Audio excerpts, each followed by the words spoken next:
We bring in Doug Flynn, certified financial planner and co-founder of Flynn Capital Management, to talk more about the business news. I really actually want to start with this airline deal or lack of a deal, as JetBlue's $3.8 billion buyout of Spirit Airlines today was blocked by a judge. They say because of competition. They're worried about a competition. The Spirit Airlines stock was down almost 50%, down 47%, I think, on the day. So significance of this, and were you surprised by it at all? Not so much surprised, but I mean, both JetBlue and Spirit wanted this deal to happen. And I think they know that in order to compete with the big four airlines have 75 to 80% of all the domestic travel. So they need to team up to stay viable. I mean, Spirit has some serious long-term debt obligations to buying airplanes.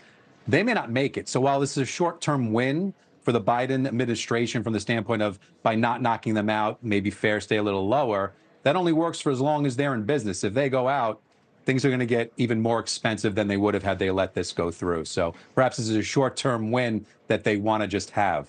When you say win, the Biden administration would be looking at it from in terms of consumer prices, airline tickets, and that kind of thing.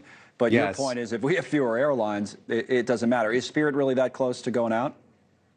I don't know if they're that close to going out, but they both need to team up with someone else to stay viable and improve. The big problem is Spirit's longer-term debt. The debt is what kills. I mean, both of those airlines are not profitable, so they need to figure out a way to become profitable and stay viable. Otherwise, we're going to be dealing with another government bailout.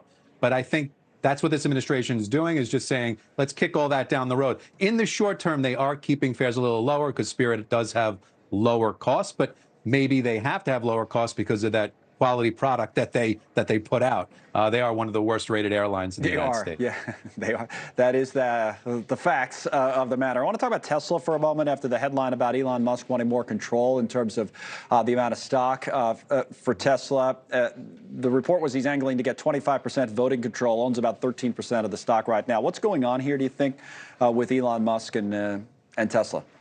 Yeah, he had 17% of Tesla before he sold off about 4% to buy Twitter. So he's down about 13%. I think what he's realized is that he can be overruled. And Tesla's morphing into AI and robotics. And he's saying, listen, if I don't have 25% at least voting control, forget ownership, maybe I'm just going to do this myself, because where I'd have control. And I think somewhat he's kind of jealous of Mark Cuban's deal, where you give up some ownership, but you retain all the control. And I think he needs the control in order to take it where he wants to go with AI and robotics. And if he can't, have that control within Tesla, well, he's the kind of person who could absolutely do this with yet another company maybe he's the CEO of, or personally or otherwise. And I think that's what this is. Finally, Uber has they acquired this alcohol delivery service. I mean, you know all about this. I don't have to tell you this. But $1.1 billion for a company called Drizly, alcohol delivery service that I guess they're going to, are they going to shut down Drizly? What's going on with this? And are you concerned? Personally, no, I'm not concerned. Okay. But as you know, I'm not someone who's going to be there, drunk ordering like you might drunk dial. I don't know. So not me. Yeah. But I think what happens is they've already incorporated it into the Uber Eats app.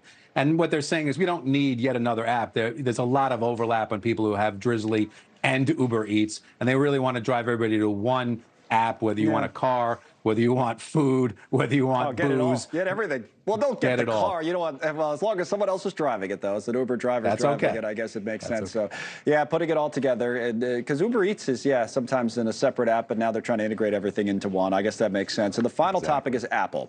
All right. So Apple has this fix, they say, will get around the ban on their new watches that we've been talking about.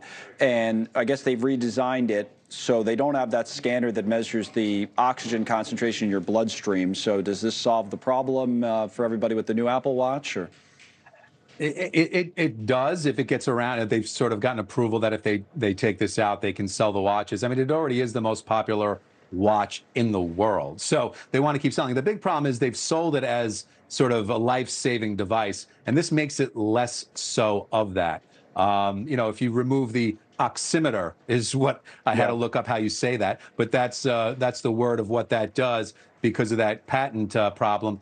They're going to take it out and maybe they'll come up with something else. But at the moment, the people that maybe have liver or heart issues or, might have oxygen issues, are going to be a little bit at a disadvantage if that's no longer there. There's no question about that. And the issue, remember, was that Apple was accused of taking technology from another company that made that, but this was a big thing for them in promoting that they would have this in their new watches. All right, Doug, good to see you as always. Doug Flynn on the Business News.